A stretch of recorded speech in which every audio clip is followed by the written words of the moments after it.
ইমামে আলী আসগর রাদিয়াল্লাহু তাআলা আনহু, আরেকজন সন্তান হযরত ইমাম আলী আকবর রাদিয়াল্লাহু তাআলা আনহু।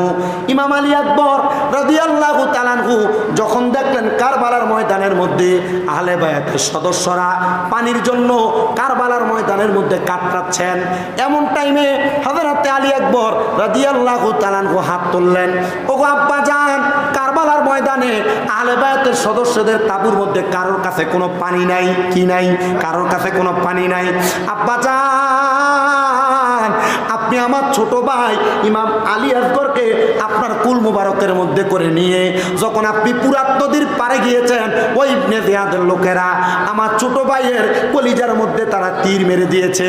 ও আব্বা, আপনি তাকে জান্নাতের সুধা পান করায়া আমার মা জননীর হাতের মধ্যে দিয়েছেন। আব্বা গো, আমার মা হযরতে সাগারা বানু এখনো পর্যন্ত সন্তান হারা বেদনা নিয়ে এই তাঁবুর মধ্যে অবস্থান করতেছে। আপনি আমি হযরতে আলী আকবরকে একবার অনুমতি দেন, আপনি যদি আমার অনুমতি দেন আমি পানির জন্য ওই ফুরাত নদীর পারে যাব, আমাকে একটা তরবারি দিবেন, ওই তরবারি দ্বারা আমি ইবনে জিয়াদ শহীদ বাহিনীকে আমি কতল করব, কতল করে আমি আহলে বায়াতকে পানি পান করানোর জন্য আমি চেষ্টা চালাইব। নবীজির কলিজার টুকরা নাতি হযরতে ইমাম হুসাইন রাদিয়াল্লাহু তাআলা অনুমতি প্রদান করলেন।